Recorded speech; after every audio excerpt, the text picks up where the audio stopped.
Midewiwin bonjour. My name is Beatrice Menase Kwe Jackson, and I am Tlingit Shimshin and Akapna. My people are from the Northwest Coast. And I am a Three Fires Midewiwin grandmother, and this is my authority staff that I am able to come and share what I can with you. And I just want to let you know that I was given tobacco to speak, and with everything, tobacco always goes first. And so I'm very appreciative of the planners here and the respect that they show for our traditions. I grew up in Yakima, Washington, over by the Rocky Mountains and in the sandy kind of the bowl of Washington State. Del Monte Foods has orchards all over the place, but really we didn't have grass on our lawns. You know, we didn't have running water, and when I was born, they placed me in a cradle board, and the cradle board my mom would take with me when she was working in the hops or the strawberries, and would set me up, and I would watch her do many things. I grew up in, I was a first generation language speaker, which meant that my mother never spoke the language. English was not her natural language. So when I grew up, things were a lot different. We didn't have running water. So when we went to get water, I went across the street to my grandmother's house, and she had a beautiful well, and you'd be a rope attached to the long bucket, and we would bring that bucket and it would touch the bottom with a psh, good splash, and you could hear it clinking and making those kind of noises, and then we would draw it up like that, and we would put that water into our bucket and take it home. That's the water that my mother cooked with. That's the water that when we got finished playing outside, we washed our hands with. Or the wash tubs that we used in those days, we would fill them with water and put it in this big black kettle, and we'd warm that up and heat it up to wash our clothes, and then we would rinse in it. When all the washing got done, and we would rinse them out with more water, and that was our swimming pool. That was really, really a fun time growing up in Yakima, Washington. I remember the most beautiful thing about living in Washington was the rivers. Oh, the sound of the rivers was beauty beyond compare. And we would go up to, in our cars, and we'd go to the top of the mountains, and we would hear so many different noises up there. We would hear the noise of an eagle going by, and you know, we'd hear all the sounds of the birds during harvest time. So water meant everything to us, everything. And when we got that water from our well, the water was so icy cold, like this copper vessel. In this copper vessel, if you zoomed up on it, you could see how cold it is and how steamy it is. But when we drink of this water, it is so refreshing. And it always reminds me of home, this beautiful sacred water. I was asked to come here because I am a water walker, and as a member of the Three Fires Midewiwin Lodge, I have to go back in time to, I'm a traditional sun dancer, and that means that as a sun dancer, we go without water for 4 days and 4 nights. We go without food for 4 days, and we dance, and we blow our eagle whistles. I like being in this environment underneath a tree because our trees are sacred to us. So I'm at the Sundance, and I think it was about my 3rd or 4th year, and I danced with a really great lady. Her name was Josephine Mandamin, and Josephine was one of our elite grandmothers of the Midewiwin Lodge, and she was fluent in her language. I was learning her language and the songs. And so after we danced, the first round, getting up at 6 o'clock in the morning, and we'd have a break, and it would be somewhere around noon, so that the drummers could go off and eat, and we would still be without food. But that's when our traditional leaders would come and speak to us. So we're laying down under the rest arbor, and it really felt good, to have that time to rest. And a man got up to speak, and his name was Eddie Benson Benet Badwewidan. And he said, everything is not always going to be the same, that things are going to change. And the things that we take for granted are going to cost us a lot of money. And there will be a time when 1 ounce of water will cost an ounce of gold. And that time is coming upon us, because what are we doing to the water? We look at the water and we look around the cities and we see manufacturings, we see a lot of businesses that are using water to make their products, and they're polluting our waters so much that in the day when I grew up in Yakima and I could go to that river and dip my cup in there and drink that water, I'm unable to do that now because the water's polluted. So what do? Well, they have water manufacturers that, put the water through a process and osmosis, and, they put water in little plastic containers, and you buy that water. Sometimes it's 99 cents, according to what kind of water that you want to buy. If it's, really processed, and they'll put certain chemicals in it, or they'll put flavoring in it, you'll have that water, for your trips. When you go out of town, when you go out of the country, you have to bring your own water. And the thing is that you get finished with the water bottle, and what do? It gets tossed. And it's not always, recycled. You have water bottles that are showing up in our lakes and showing up in our oceans, and the plastic is not really recyclable. It doesn't go down to nothing. It takes hundreds and hundreds of years to do that. But when you're sun dancing and doing without water, you think of that water. Water would taste so good right now. And I don't want there to ever be a time that my grandchildren will be without water. I don't want that time to ever come. So the Grand Chief Badwewidan said, well, what are you going to do about it? It's nice to say water is life. It's nice to say that we got to protect the water, but what are you going to do to call attention to the water? What are you going to do? So I'm there with Josephine and her sister, and we're just resting. And we always listen to our chief, Badwewidan, and we're talking about what we can do for the water.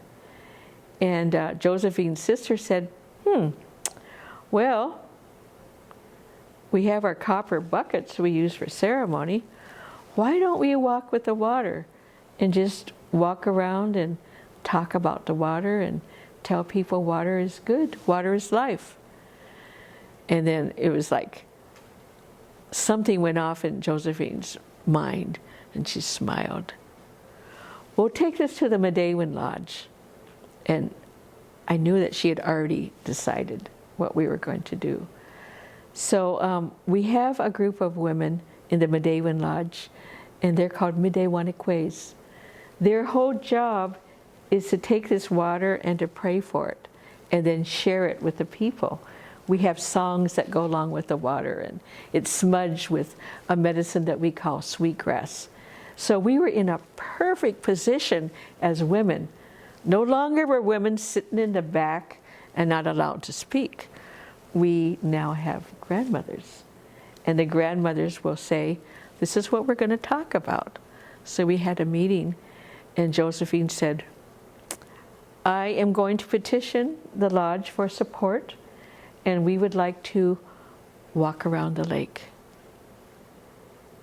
And there's a lot of murmurs, and people are thinking about, you know, walking from Bad River, Wisconsin, from that very first lake. And a lot of women were saying, yeah, we could do that. We could start from here. Ooh, good idea. You know, if we came to winter ceremonies, we could start out and in the snow and start walking. So there was support. We are now in the Midewiwin Lodge, which is a beautiful structure made out of saplings. And we have a sacred fire in the middle. And, you know, at the one end of the lodge is our grandmother, Josephine. And she's talking to us about beginning the very first water walk. And we kind of gave that question to the lodge, and it was supported. Okay, that's what we're going to do. So we took a bucket like this, and this is a solid copper bucket. Comes from Caldwell coppers. And it was decided that we would take water from Bad River, Wisconsin. We would actually dip that into the water there. And we would, each of us would take turns walking with the water. And what we would do is that we asked for our men for support. You know, this is going to be a really long journey for us, so we need you men that can come and help. And someone gave Josephine, gave her a staff. And with that staff there, people would donate eagle feathers to go on it. And they would ask the men to carry the staff for us, if there was men to do that. And the eagle feathers would be taken care of and would help guide us upon our journey. And so we started out with song and smudge and food offerings and really all that good things. And the thing about Midewiwin women is that we are women who wear skirts. And when we do our work, it's said that our hem of our skirt will touch the ground and will connect us with our Earth Mother. And when we do our work and stand up, we are also connected with the Creator. And so a woman would carry this bucket, and starting at early morning with a smudge, she would get up. And if the men weren't up, too bad. Grandma Josephine would grab the staff and grab the bucket. 4:30 in the morning, she's smudged, she's walking. And not walking at a grandmotherly pace as you know it. She's walking really fast. And she's walking fast because we are going in that direction, and we are watching the sun come up, and we are praying. We are praying for the water that we love, the water that we hold sacred, will continue to forever flow for our children, our grandchildren. We're praying that that would be so. And why do we do this? Well, I don't know. We're modern grandmothers. They went to a conference, and they heard a Japanese doctor, Emoto, speaking. And he said, you know, the water you drink is alive. The water has feelings. The water has medicine. And no one really believed him. They said, if you prayed for that water and drank it, you would receive healing for your entire body. You know, you would feel well. You would do well. And to prove that, he would take water and he would do different songs, and he would sing to the water. Hey, hey, what's the matter with your mind, and you're fine and you look so divine. He'd sing Come and Get Your Love, you know, with one rock group. And then he would dun dun dun dun. He'd play music from Mozart. And then he would play music from Black Sabbath. Ow, you know, and it's really angry music. And then he would play different sounds. And when that sound was sounded, he would freeze that water. And when he froze the water, then he would take out a little bit of it and look under the microscope to see what the design was. And when it was something beautiful, like Come and Get Your Love or Beethoven, the crystals formed our most beautiful, beautiful crystals. But when he did Black Sabbath, it was distorted and it looked horrible. And so he said, water is life. What do we do? Well, we talk to the water. First thing you do is you say, thank you, water. Thank you, water. I love you and I respect you. He said, you just do those simple things at home when you're drinking your water. I love you, water. I thank you, water. I respect you, water. So one of our Midekwes, her name was Doreen Day, she was at this conference. And she was there and she heard what Mr. Emoto said. And she told her grandson, we're going to do this every day. So, little grandson, I love you, water. I thank you, water. I respect you, water. And so Doreen is going, yeah, that's right. Grandma, wouldn't it be more fun if you said it real fast? Okay, let's do it. So the little boy would go, I love you, water. I thank you, water. I respect you, water. I love you, water. I thank you, water. I respect you, water. And he would do that and they would laugh. And then they would drink their water. So after a while of doing this, the little grandson, he says, Grandmother, wouldn't it be nice if we spoke to the water and we thanked it in our own language? We thanked it in Ojibwe. Wouldn't that be nice, Grandmother? So she's thinking, okay, let's do this correctly. So she goes and asks her elders, and they said, yes, we can do this. And so she says, Nibi gizage iku. I love you, water. Gijawe nemigu. And she says it in the language. So every morning they wake up, you know, Nibi gizage iku, gimi kwachawe nemigu, gijawe nemigu. And they would do that. And then the grandson said, Grandmother, wouldn't it be nice? Don't you think the water would like it if we sang to it instead of just saying it? Wouldn't it be nice if we did that? So Doreen Day, she says, yes, grandson, this will truly be great. So she goes out, and if you don't know Doreen Day, she's a magnificent singer on the powwow circuit. She has a great, great voice. And finally she comes up with a tune. And that's a song that we do for the water ceremony. And it's a song that anyone of any nation can do. They can sing this song. They are welcome to it. And they're also encouraged to sing it in any language. And as part of your morning waking up time to have that water. So she would sing it.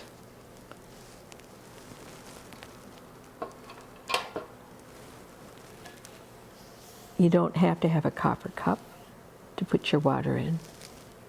You know, you could have any kind of a cup, plastic cup, whatever, and you would sing.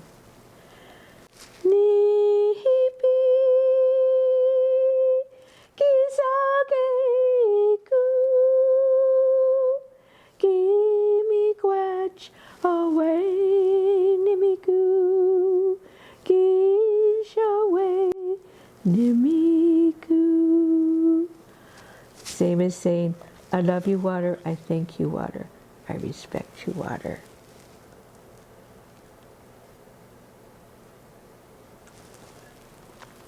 This is what Doreen brought back to us. We have water songs in Ojibwe that are Midewiwin water songs, and they're only allowed to be sung in our Midewiwin Lodge. And all the protocols are done. You know, the water is gathered from an artesian well or spring, and the water is kept in these beautiful vessels, and they are smudged, they are loved, and they have women that know how to lift the water and get the prayer for the water. We have prayers that we ask permission to speak to our Creator and to bless all the waters of Zabing Oma Aking Bemijuan and to make our water sacred. We have those things. But for the average person, if you just do one thing, maybe you don't remember all the words for that, but you just say, "Thank you, water." That is enough. And so she gave this to us when we began our water walk.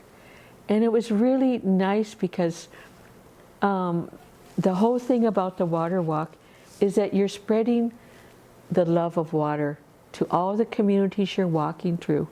You're stopping by a gas station, you know, you're on the road and, you know, cars are honking, you know, trucks are honking their horns, and you're in these beautiful flowing skirts, and with our men carrying the sacred staff, and got a little bit of media attention too.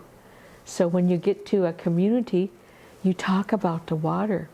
What are you doing to ensure that you have good water in your community? What are you going to ensure that there are beautiful things in this water and all the other things are out? And did you know that if you put water in a copper cup, room temperature overnight, there's something that happens to the water and it becomes purified and you can drink it?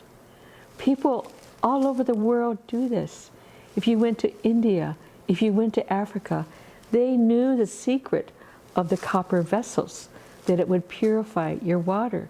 And some of the water was not very, very good to drink, but they did this on faith. Why did they do it on faith? Because someone told them. Somewhere, a grandmother in India, in Africa, and in Cherokee, Alabama, or someone is telling them that water is good. Water is good. You don't need those other things. Drink water. It's good. Water is life. So we go on these water walks, and sometimes there's a whole lot of people, and the women would take turns taking the bucket of water and carrying it. And as they were carrying it down the road, they would pass a little stream or tributary, and they would take their tobacco and they'd put it in that water and say, "Thank you, water." And they would do it every time they crossed water. And it was really nice.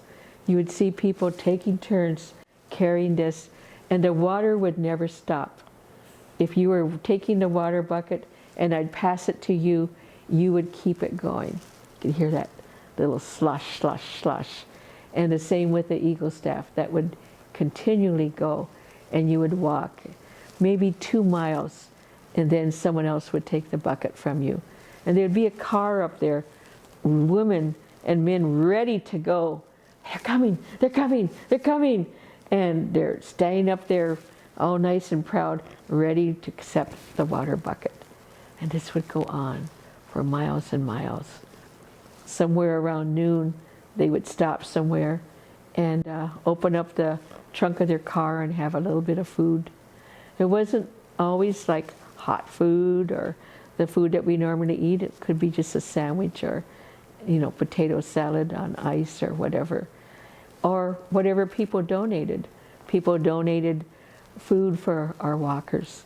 Someone would come and they'd have strawberries or blueberries, or they might have baked bread, or they would have something for us, and we shared it like it was, we were living the good life, having beautiful water and having food and being able to share the story that water is life. So we'd walk around all the lakes. The first lake that we walked around is very mountainous. It's going through Thunder Bay. And by that time, all of our marvelous walkers have dwindled. you know, and it's not the weekend yet. So they get the youngest walker, and she's got to walk up this real hard mountain road, and that would be me. So I'm walking up there, and I feel really blessed and strong to go up this way and to get my legs accustomed to walking, you know, 20, 30 miles a day. That was really something. And you would walk on that lake, and we would finish up back around that lake where we came at Bad River, Wisconsin. And so we knew that our Grand Chief was sick. And so we're hurrying to get there.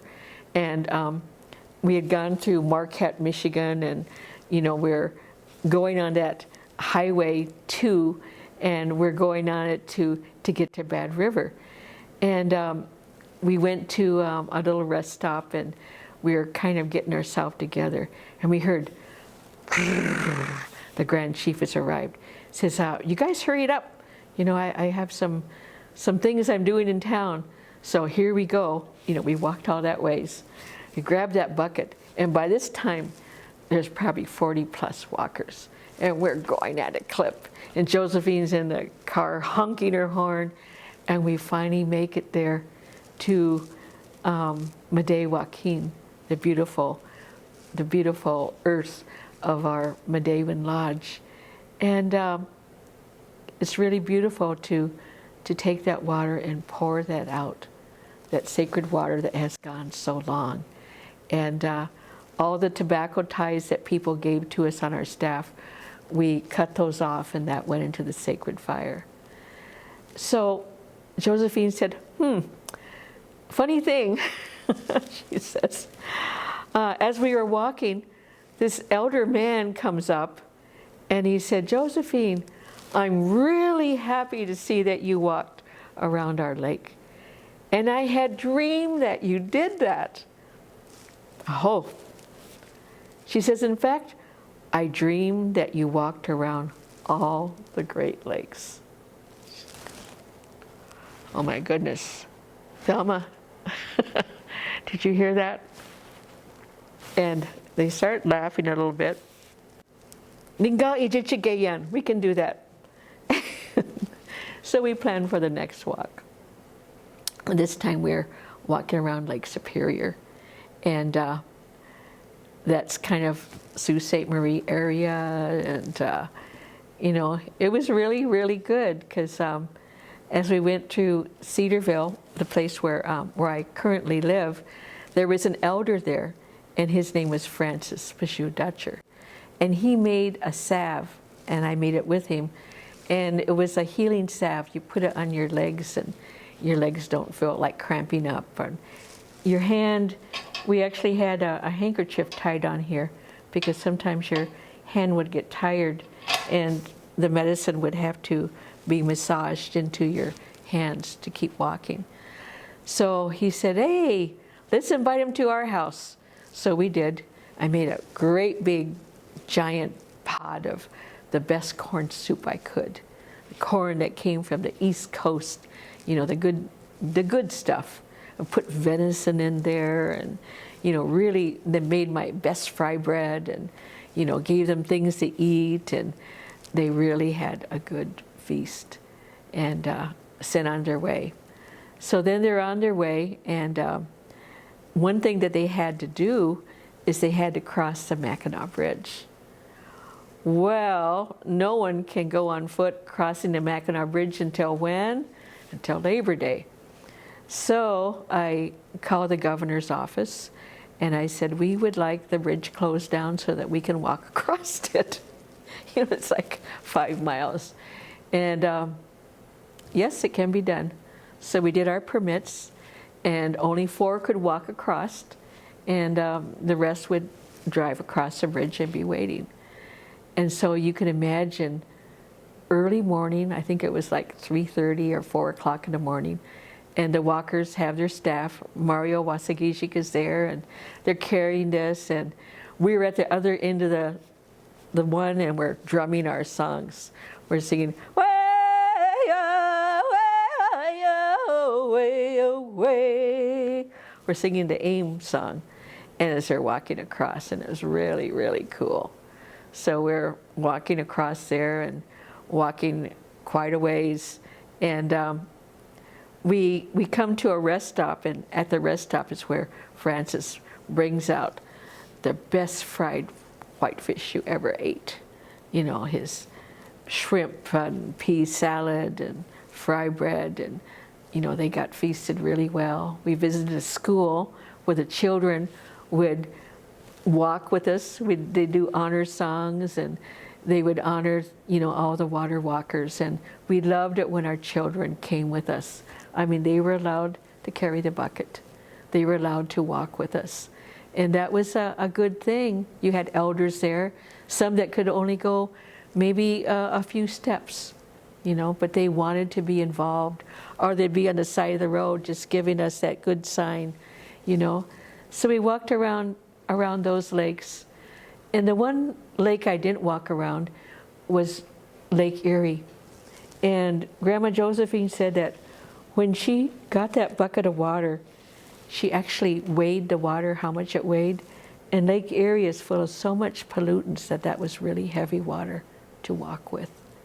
And that's what she said about that lake. And all the lakes were different. Where you started your walk, where you ended your walk, and the community support, and you know, the songs that were sung, the ceremonies, the Grandmother Moon ceremony, and the camaraderie with people that learned to love each other as much as they loved the water. That was the most wonderful thing. So we did the walks around each of the Great Lakes, and one of the last walks that I was on was at Machias, Maine. And Josephine said, well, we walked around all the lakes, you know, from the Hudson Bay River and all the way across. Why don't we walk in the 4 directions? So go as far north as you can with a group of women, you know, far in the outer northern territories. Walk from Washington State and walk from the Gulf of Mexico. And we'll walk from Machias, Maine. And yeah, well, I'm from Washington State, so I'm going to go to Machias, Maine. I've never been there. And I heard there were beautiful petroglyphs there, and I wanted to see them. So I was engaged at that time to Pedro Guanacayo Torres, who is a cacique of his tribe, the Taino tribe. So he takes his bus and he takes his cabs and takes a train to get over there. And the only thing is, if you're a water walker, you support yourself. Your own transportation, your own food, your everything about it. And he called for a ride and he didn't get one, you know. And I said, I want to visit my friend on this Indian island. All right, good, get out. So I was let off at a gas station. And my friend, her phone didn't work. Somehow they picked me up and we were able to join the walk. And it was like incredible, the amount of energy. The young men carried, I think Grandma Josephine's grandson carried the staff. And we started out at Machias, and they were petroglyphs as big as this whole room. And it had little indentations in there of the constellations and things like that. And we took our shoes off as we walked upon those sacred rocks. There was even a chair, they called it the Midewiwin chair, that you could sit on.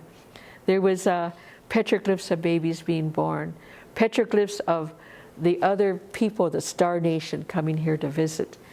But it was like, it was wonderful. And then we started out, we went to a place where we offered our tobacco, and there's a film about that with Grandma Josephine when we're doing that and beginning our walk. Well, I couldn't walk very far. You know, we have water pollution. There's water pollution, there's air pollution. And there's so much arsenic that was in that water that I could barely breathe. And they said if you go into boats, the water is so bad here that you're not allowed to eat the fish. And the deer there, they have cancer in their organs, so you can't eat the deer. you have to eat a moose or a big animal. And the elders tried their best to make their gardens.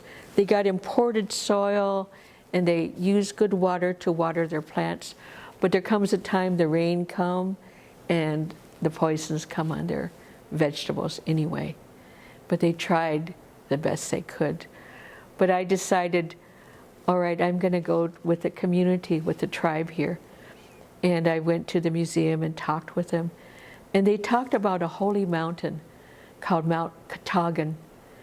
And it was a beautiful mountain. In our creation stories, we hear about Grandmother Moon when she was a woman, when she walked the earth, that she would be on the top of that mountain and she'd be talking with her grandson. And they would be talking about all the questions he had. And it was a very holy place.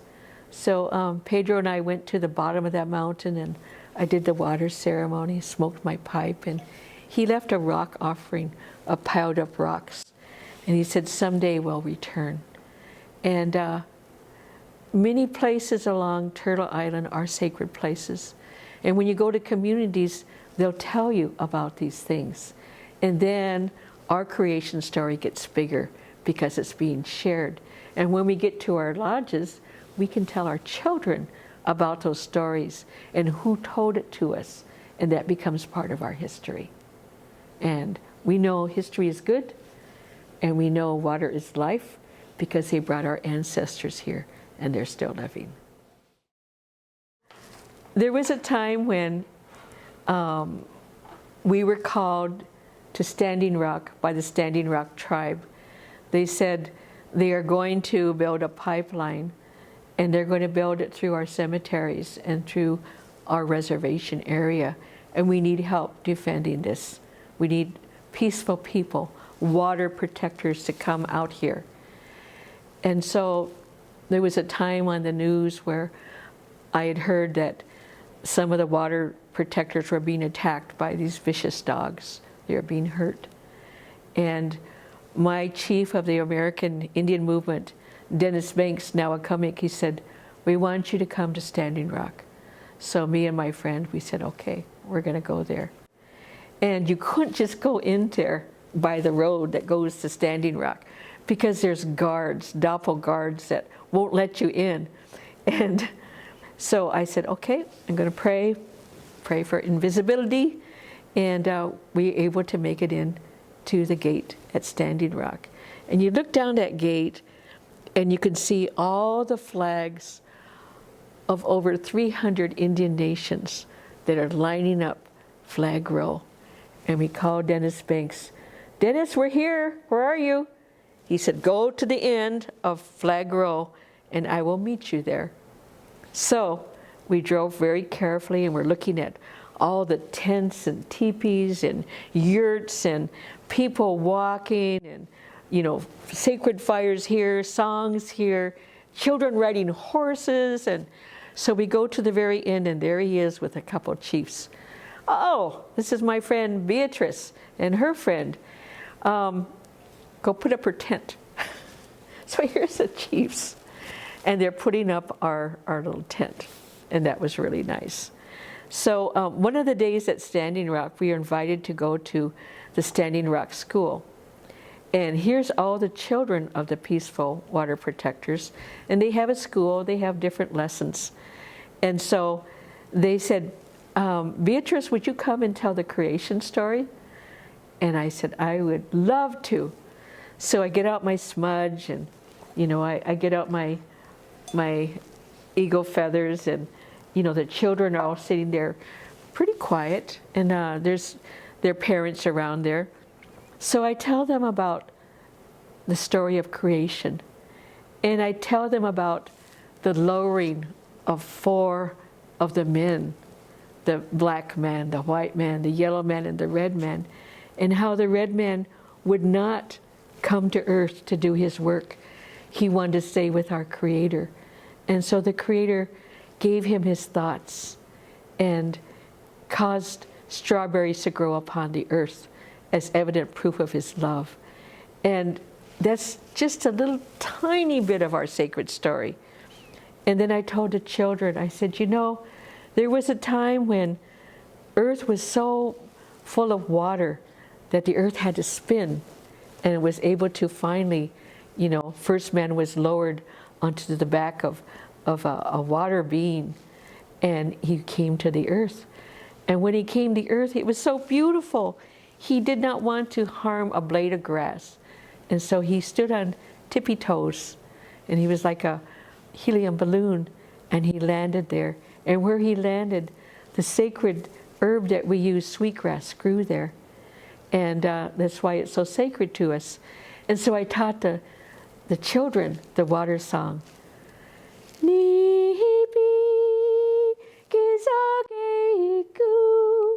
And they sang it in the little beautiful voices of, you know, the ones that 2 and 3 and 4 on up.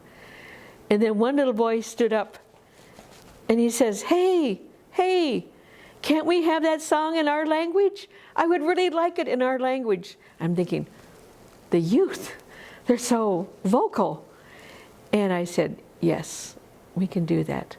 But first we're going to go to the water, and we'll have a bowl of tobacco, and you can put it in your hand, and you could give thanks for the water. He said, okay. So the fathers would put their kids on their shoulders, and we would walk.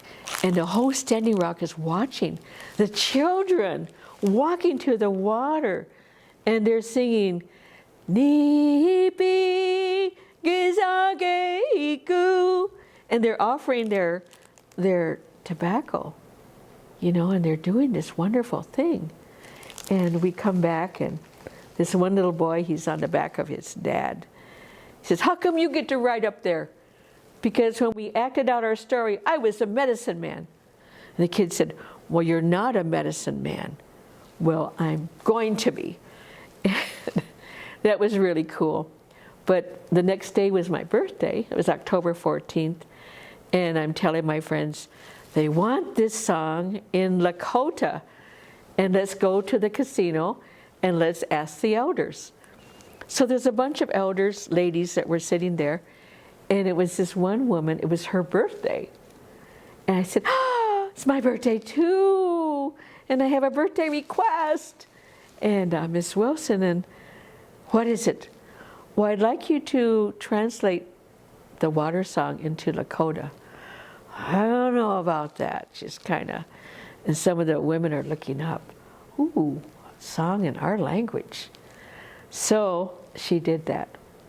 I went back to the school and I gave it to the children, because the children were like that same little Ojibwe boy that wanted a song in Ojibwe. Here's a Lakota boy. So we taught it to the children, and then we taught it to the elders.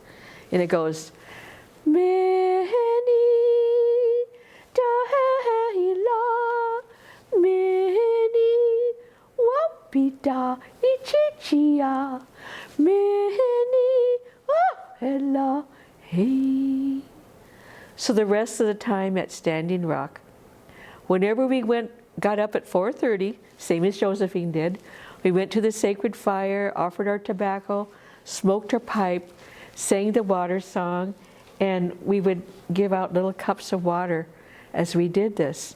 And as we walked to the Cannonball River, some woman would be carrying this bucket for a while. And in our teachings, a woman who doesn't understand the water until she carries the water. So all the women took turns. And if they saw you out there, they would fill this with water and they would give it to you. And all the while they'd be saying, what is life? And it would come back, water is life. And we sang a lot of faith songs along the way. We had a faith song that we sang, and it is a song that goes,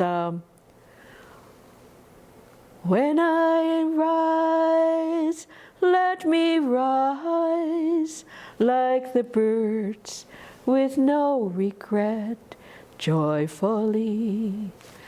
When I fall, let me fall like the snow with no regret, joyfully. And when I stand, let me stand like the trees with no regret eternally. When I pray, let me pray at the waters Midewiwin joyfully. When I sing that song, I think of all the people at Standing Rock, peaceful water protectors, and how it felt to go there in peace, to pray for our water, to pray that we don't have oil in our water. And the last time that we were at Standing Rock, they're saying there's going to be no pipeline. Let's celebrate. And so they had a big ceremony at the center, and sage was being burnt, and everyone was in joy. And the next morning at 4:30, people still got up. They got up, smudged, got their tobacco, drank their sacred water, and they walked to the Cannonball River to pray. And by that time, there were like 350 water protectors. And they looked beautiful. And the women couldn't wait to come to the front to carry this sacred bucket of water and to give the prayers that we have from Standing Rock to that Cannonball River. And the songs were incredible. And we sang this song, and the sun was coming up. And I remember how beautiful it looked over the mountains over here. And on that side of the mountain, you see the Doppel people, Dakota Access Pipeline people, with their guns pointed at us, and their lights and their planes hoovering on us. And as we're praying, they came by and they dropped poison on us. And it was sticky. We had to wash ourselves. And that poison got on our snow that we washed our dishes, and got onto our sacred smudge that was growing there. And it made so many people sick. And when I got home from Standing Rock, I was so sick. And you can look on CNN for Beatrice Menase Kwe Jackson, and you'll see me. I look like a monster. I have no neck. I'm so swollen, I can't even talk. And I go home, and finally a couple years ago, I went ahead and I had the surgery, and they found poison in my intestines all the way through. And they said, we're going to take some of your intestines out. This is kind of horrible, but I said, well, you can't take it all. I need some. So they took out a foot of my intestines, and they said, you would have never healed. And if your intestines break one more time, you had sepsia, and the poison was shutting down your organs, you would die. So now I am all well. I'm still a water protectors. And we've come out here to Kalamazoo. We prayed for the water out here. We had a beautiful water ceremony with the indigenous grandmothers. We spoke at your university. Many people, like the Pokagon Potawatomis, they have a sacred water walk around their lake in their own communities. I go out to Boston, and they'll have a peaceful place that they pray, and they'll ask me to come there to do the water songs and pray, and I would do that. I went to the Peace Pagodas, and these beautiful people, these Buddhist people, they pray 24/7. You young people know that means 24 hours a day, 7 days a week. And their head man was sick, and they were told to wash all the Buddha statues. It's all in sequence order of his lifetime. And then they asked me to go and pray for the water. So I'm in this beautiful temple. It's all beautiful gold colors and, you know, little beauty everywhere. People in these robes and everything. And they said, can you do the water ceremony? I said, not in here. We got to be at the water. So this is a conclusion.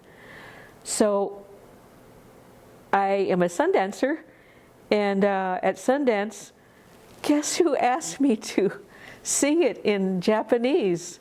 The Japanese women. I says, I don't know your language. You write it. You write it. We'll sing it. We'll put it to music. And so we did. So, here's the song. Let me see what it is. Miso yo ashite maso. Miso yo arigato. Miso yo tataimasu. So we sang that at Sundance, and the men said, probably not the right words, probably not beautiful enough. So I brought it to the Peace Pagoda, and I taught all the Peace Pagoda Buddhists this song. And they came with that song, and one by one, they got on their knees, and they put their heads down really low, and they offered water to that pond with all the lily pads there. It was so beautiful to see everyone singing that song, you know, Miso yo ashite maso. So at the very end, everyone knew the song. And all of us, there was about 50 of us, sang that song. And it was in our heart that we wanted that water to heal. We wanted those people that are sick to heal, the same as we want our people with COVID to heal. So we sang that song, and then the lily pads started glowing. The water was sparkling, and all the trees lit up in yellows and oranges and red. And it was so beautiful. And I said, well, I guess it was sung beautifully enough, because water is life. Wherever you go, whatever language that you speak, however old you are, from my 2-year-old great-grandson to the oldest ones of 109, everyone can pray for the water. Everyone can tell the water, thank you, I love you, water, I respect you, water. Water is life. And you do that. You know, if we had 350, what if we had 350,000 people doing this on World Water Day? What if we had all the world and all the nations singing this song in their language? And what if we looked at our water? What do we need to make you healthy? How can we help? We love you, water. We thank you, water. We respect you, water. Because water is life. Water is life. Midewiwin. That's all I'm going to tell you for right now. But water protectors are everywhere, of every color, every size, every age. And they are passionate about our water, that we want to live. We are going through a COVID crisis right now. The water that they drink, they prayed for it and drank it. We would see healing happening. We would see all of our water and lands, you know, becoming great again, beautiful again. The ones who started this virus, we can see that being wiped out. And we can open this museum again. We can have all these beautiful things shared that our ancestors left behind. And we can share in this beautiful, beautiful thing called life.